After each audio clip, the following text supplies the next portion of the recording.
Audio Jungle.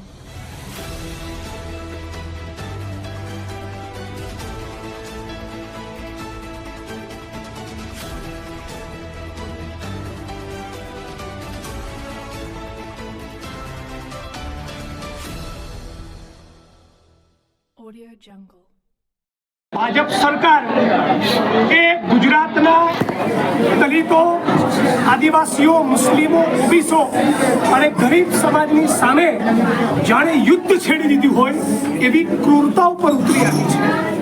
ગુજરાતમાં અને ભારતમાં અંદાજે 25 થી 30 કરોડ લોકોના મકાનો આજે પણ માથે છત નથી, મકાનો નથી. આવા આપણા દેશમાં, આવા ગુજરાતમાં ગરીબ માણસોને સામે ચાલી સરકારી યોજનાનો અમલ કરીને ઘર ભેગા કરવાના બદલે મૃદુ અને મક્કમ હોવાનો દાવો કરનારા મુખ્યમંત્રી ભૂપેન્દ્ર પટેલના શાસનમાં હજારોની તાદાદમાં લગભગ છેલ્લા 1 વર્ષમાં 20,000 જેટલા લોકોના મકાન તોડી પાડ્યા. રાયખડ મિલનો પ્રશ્ન હોય ત્યાં દલિત સમાજના ઘર તોડ્યા, ચંડોળામાં મુસ્લિમ દેવી પૂજક દલિત સમાજના ઘર તોડ્યા, અઢવમાં અંબાજીમાં માલધારી રવારી સમાજના ઘર તોડ્યા, સુભાષ બ્રિજ સર્કલ પાસે ચાંદખેડાના મોટેરામાં દેવી પૂજક અને ઠાકોર સમાજના ઘર તોડ્યા. ભારતીય જનતા પાર્ટીના આગેવાનો, નેતાઓ, ધારાસભ્યો, સંસદ સભ્યો, મંત્રીઓ એ ગેરકાયદેસર દબાણો કરે, સરકારી પડતર જમીન ગૌચરો હજમ કરી જાય, ગેરકાયદેસર બિલ્ડિંગો ઊભી કરે, હાઈકોર્ટના આદેશ બાદ પણ એવી બિલ્ડિંગો ડેમોલિશ ના થાય, પણ એસસી, એસટી, ઓબીસી, માઇનોરિટી અને ગરીબોના ઘર તોડવાની વાત આવે એટલે ભૂપેન્દ્રભાઈનું કુલગજર તરત પહોંચી જાય છે. અમે પણ નક્કી કર્યું છે કે ઓક્ટોબરની 15 તારીખની આજુબાજુ ગુજરાતના મુખ્યમંત્રી ભૂપેન્દ્ર પટેલના બંગલે સમગ્ર ગુજરાત અને અમદાવાદના મોટી સંખ્યામાં હજારોની તાદાદમાં લોકો જશે અને સવાલ પૂછશે કે અમે આ દેશના નાગરિકો છીએ કે નહીં. આ દેશ ફક્ત ઉદ્યોગપતિઓ, અદાણી અને અંબાણીનો નથી. આ દેશ એના ઓબીસી સમાજનો, ડીએનટીનો, મુસ્લિમનો, દલિતનો, આદિવાસીનો, ખેડૂતનો, શ્રમિકનો પણ દેશ છે. અમે આ ગરીબોના મકાન તોડવા દઈશું નહીં.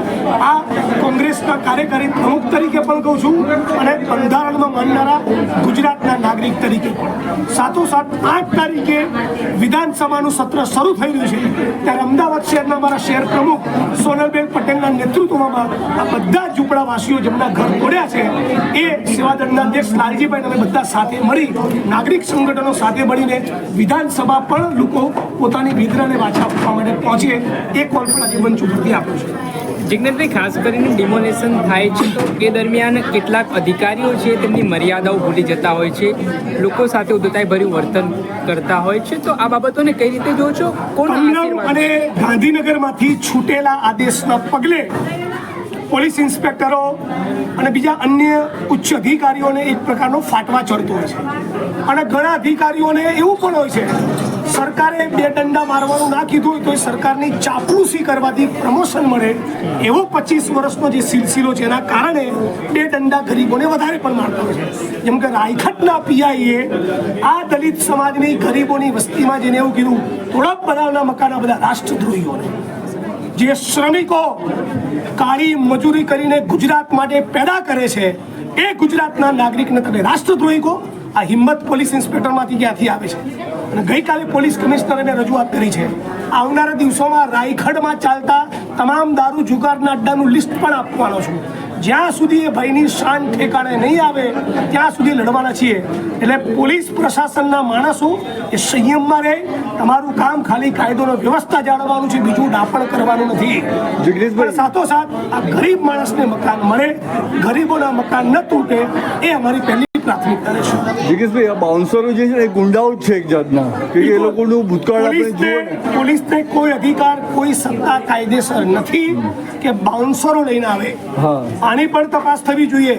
રાયગઢમાં મકાન તૂટ્યા, કોની સૂચના હતી? કેમ બાઉન્સર લઈને આવ્યા? તમારી જો પોલીસ સ્ટાફ નથી, એસઆરપી નથી, સ્ટાફ ઓછો પડતો તો બાજુના પોલીસ સ્ટેશનમાંથી બોલાવો અને બાજુના જિલ્લામાંથી કે શહેરમાંથી બોલાવો. બાઉન્સરોને બોલાવીને ગરીબ માણસોને ડરાવવા આ ધંધો નહીં ચાલે.